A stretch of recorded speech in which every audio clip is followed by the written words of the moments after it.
अब देखिए, जो पार्टी इलेक्शन हार जाती है वो ये हल्ला करने लगती है कि ईवीएम को हैक किया गया है।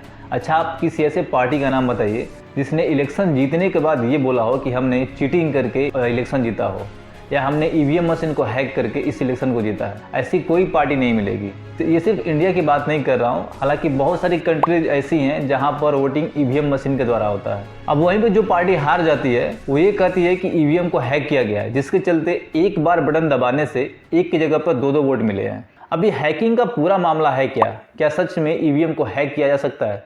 तो चलिए इस वीडियो में समझते हैं। देखिए, इंडिया में 945 मिलियन रजिस्टर्ड वोटर्स हैं, और जब इंडिया में बैलेट पेपर के थ्रू वोटिंग की जाती थी, करोड़ों बैलेट पेपर की जरूरत पड़ती थी, जिसके लिए लाखों पेड़ कटते थे, और उन वोटों को काउंट करने के लिए हजारों लोगों की जरूरत पड़ती थी। और अगर मैं इंडिया की बात करूं तो इंडिया में आए दिन वोटिंग होती रहती है। तो ये जो पूरा प्रोसेस था बहुत ज़्यादा कॉम्प्लिकेटेड था। तो इस प्रॉब्लम को सॉल्व करने के लिए ईवीएम मशीन को लाया गया।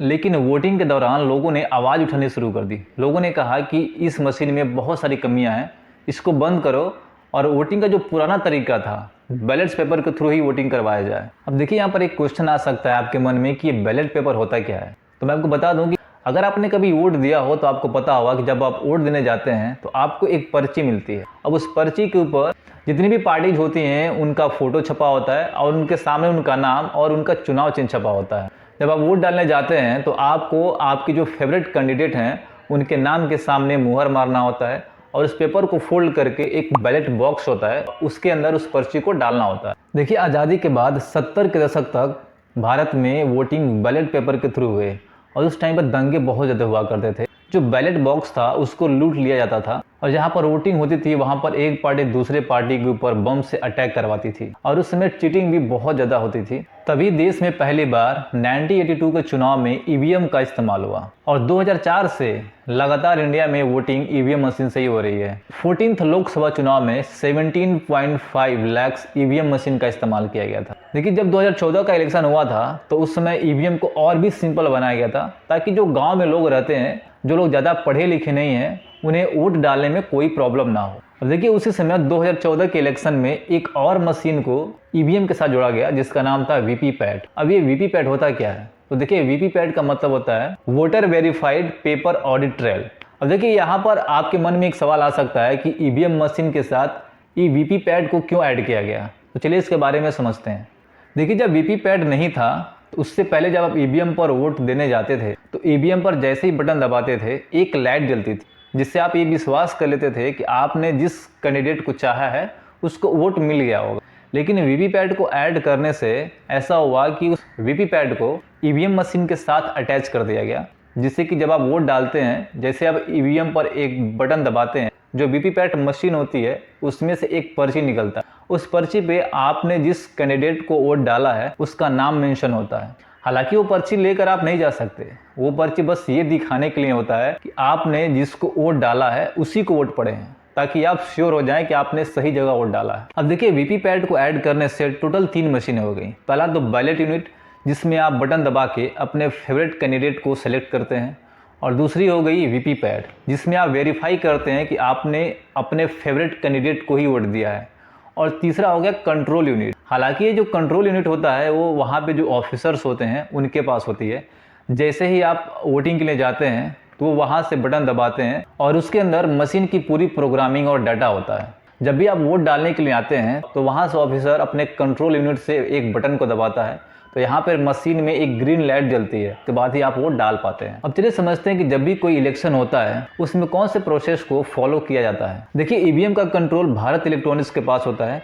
जब भी इलेक्शन का डेट नज़दीक आता है तो भारत इलेक्ट्रॉनिक्स लिमिटेड इन मशीनों का डिस्ट्रीब्यूशन ऑल ओवर इंडिया में शुरू कर देता है। अब जहाँ जहाँ चुनाव होने होते हैं वहाँ के डिस्ट्रिक्ट हेडक्वार्टर्स के स्ट्रांग रूम में इन मशीनों को पहुंचाया जाता है। अब ये जो मशीनें होती हैं, इन हर एक मशीन में एक यूनिक आईडी होती है, और उन हर यूनिक आईडी पर पोलिंग असाइन होती है। अब जब ये मशीनें वहां पहुंचती हैं तो सारे एग्जीक्यूटिव्स और पॉलिटिकल पार्टीज मिलकर उन मशीनों की यूनिक आईडी को मैच करते हैं। अगर एक भी आईडी मिसमैच निकलती है तो उस प्रोसेस को वहीं पर रोक दिया जाता है। अभी जो पॉलिटिकल पार्टीज के जो रिप्रेजेंटेटिव्स होते हैं बहुत ही इंपॉर्टेंट होते हैं। अभी जो रिप्रेजेंटेटिव्स होते हैं इनका क्या काम होता है तो मैं आपको सिंपल लैंग्वेज में समझाता हूँ। जब भी आपके गांव में कोई इलेक्शन होता है, चाहे ग्राम प्रधान का होता है या फिर एमएलए का होता है, आपने देखा होगा कि जब आप वोटिंग देने के लिए जाते हो तो बाहर कुछ लोग टेंट लगाकर, चेयर लगाकर बैठे होते हैं। आप उनके पास जाते हैं, उनको आप अपनी पर्ची देते हो, पूछते हो भैया ज़रा देखो इसमें बताओ कि मेरा नाम है कि नहीं और मुझे कौन से बूथ नंबर पर जाना है वोट डालने के लिए। वो लोग आपसे आपकी पर्ची लेते हैं, आपका नाम लिस्ट में चेक करते हैं, लिस्ट में नाम होता है तो आपको बताते हैं कि आपको इस नंबर के बूथ पर जाना है वोट डालने के लिए, और उस पर्ची में जहाँ पर आपका नाम लिखा होता है उसके आगे टिक लगा देते हैं। देखिए, इस प्रोसेस को इसलिए करा जाता है ताकि आपके नाम पर कोई दूसरा बंदा जाके वोट ना डाल सके। जैसे मान लीजिए आप वोट डालने गए और रिप्रेजेंटेटिव्स ने आपका नाम देखा, वह उस लिस्ट में चेक किया, उसके सामने टिक लगा दिया, को वोटिंग के लिए भेज दिया।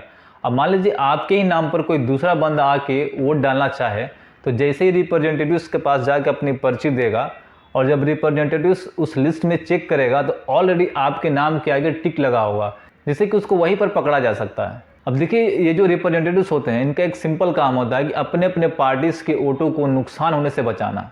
अब देखिए, जब मशीन का सेटअप हो जाता है तो वोटिंग कराने से पहले इन मशीनों का टेस्ट होता है। इसके लिए जितने भी पॉलिटिकल पार्टीज के रिप्रेजेंटेटिव्स हैं उनको बुलाया जाता है और बोला जाता है कि भैया अपने अपने फेवरेट कैंडिडेट के सामने वोट डालिए। जब वो वोट डालते हैं तो जो वीवीपैट होता है उस पर वेरीफाई कराया जाता है कि इन्होंने जो वोट डाले हैं वो सही है या नहीं। अगर एक भी एंट्री मिस मैच निकलती है तो इस प्रोसेस को वहीं पर स्टॉप कर दिया जाता है। जब सारी पार्टीज के लोग और इलेक्शन एग्जीक्यूटिव मिलकर एक समिति बनाते हैं और मिलकर जब साइन करते हैं तभी वोटिंग के प्रोसेस को आगे बढ़ाया जाता है।